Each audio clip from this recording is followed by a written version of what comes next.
अस्सलाम वालेकुम students, today we will discuss about transport of gases. Last lecture में हमने रेस्पिरेटरी पिगमेंट के बारे में पढ़ा था, जिसमें हमने ये पढ़ा कि किस तरह से ऑक्सीजन जो है वो हीमोग्लोबिन के ज़रिए जो है वो ट्रांसपोर्ट होता है और मायोग्लोबिन में वो स्टोर हो जाता है। आज हम पढ़ेंगे कि जब ऑक्सीजन जो है और कार्बन डाइऑक्साइड जो है वो ब्लड में आ जाता है, ठीक है, तो किस तरह से उसकी ट्रांसपोर्टेशंस होती है, तो आज हम वो डिस्कस करेंगे। बेसिकली जब हम बात करते हैं ट्रांसपोर्ट ऑफ गैसेस की, तो हमारे माइंड में दो दो गैसेस होने चाहिए, ठीक है। एक है आपके पास ऑक्सीजन और दूसरा आपके पास है कार्बन डाइऑक्साइड। जो ऑक्सीजन है वो हम कहाँ से लेते हैं? वो हम इन्वायरमेंट से लेते हैं, थ्रू लंग्स। इन्वायरमेंट से आपके लंग्स में, यानी कि आपकी एल्वियोलाई में जो वो किया जाता है ऑक्सीजन, वो हम कंज्यूम कर लेते हैं, ठीक है। अब इन रिटर्न क्या होता है कि जो आपके ब्लड वेसल्स हैं, जो टिश्यूज़ से आ रहे हैं, फॉर एग्जांपल ब्लड कैपिलरीज़ है, क्योंकि कैपिलरीज़ जो है वो टिश्यूज़ और सेल्स तक जा सकती है, बड़े वेन्स और आर्टरीज़ जो है वो वहाँ तक जो है वो नहीं जा सकती, ठीक है। अगर हम एक ब्लड कैपिलरी ले लें, तो ब्लड कैपिलरी जो टिश्यूज़ से आ रही है उसके पास कार्बन डाइऑक्साइड है। कार्बन डाइऑक्साइड कहाँ से बना? By the metabolic activities of the cells. Cell ने जो एक्टिविटीज़ की है, मेटाबॉलिक एक्टिविटीज़, उसके रिजल्ट में जो कार्बन डाइऑक्साइड बना है, ठीक है, वो अब इन वेसल्स में आ रहा है। इन वेसल्स से कार्बन डाइऑक्साइड मूव करेगा किसके पास? एल्वियोलाई के पास। As you know well that blood capillaries are surrounded the alveoli. याद रखें कि जो एल्वियोलस होता है, ये एल्वियोलाई, उसके इर्द गिर्द बहुत सारे ब्लड कैपिलरीज होती है। तो जो कार्बन डाइऑक्साइड है वो आपके ब्लड वेसल से एल्वियोलस में आ जाएगा, जबकि हम जब इनहेलेशन करते हैं उस दौरान जो ऑक्सीजन आप एनवायरनमेंट से लेते हैं वो आ जाते हैं आपके ब्लड कैपिलरीज में, ठीक है। अब ये जो ब्लड वेसल्स हैं ये जा रहे हैं किसी तरफ? टिश्यूज़ की तरफ।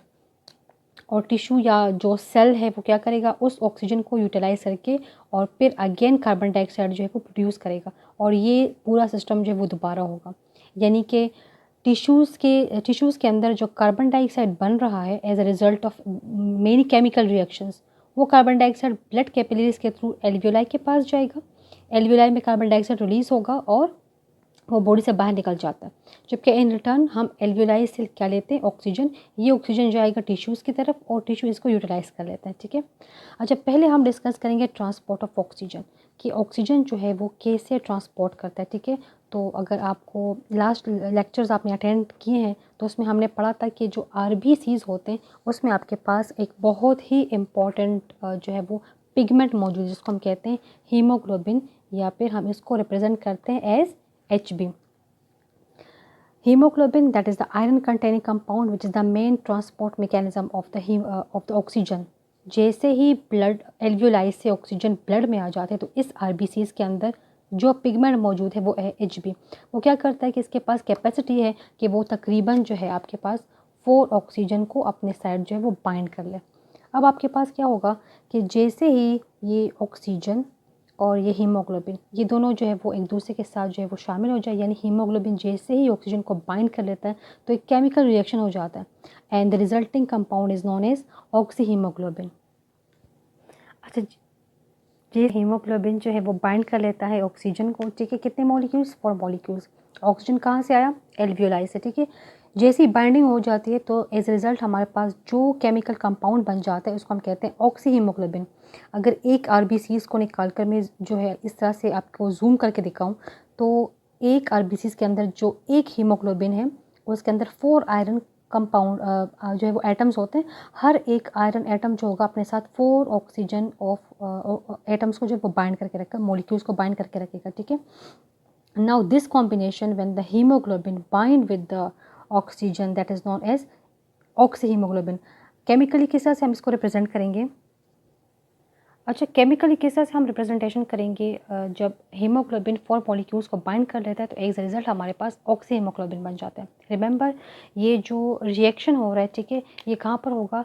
ये होगा एल्वियोलाई में, ठीक है। ये पूरा रिएक्शन जो होगा वो एल्वियोलाई के जो है वो अंदर होगा। एज यू नो कि ये एक बायोलॉजिकल और बायोकेमिकल रिएक्शन है, तो बायोकेमिकल रिएक्शन जो है वो कभी भी इंजाइम्स के बगैर जो है वो स्पीड अप नहीं होते। तो जब ऑक्सीजन हीमोग्लोबिन के साथ बाइंड होगा तो उसके लिए हमें एक एंजाइम चाहिए, and that enzyme is known as carbonic anhydrase, ठीक है। तो यहाँ पर जो एंजाइम काम करता है उसका नाम क्या है? कार्बोनिक एनहाइड्रेज, ठीक है।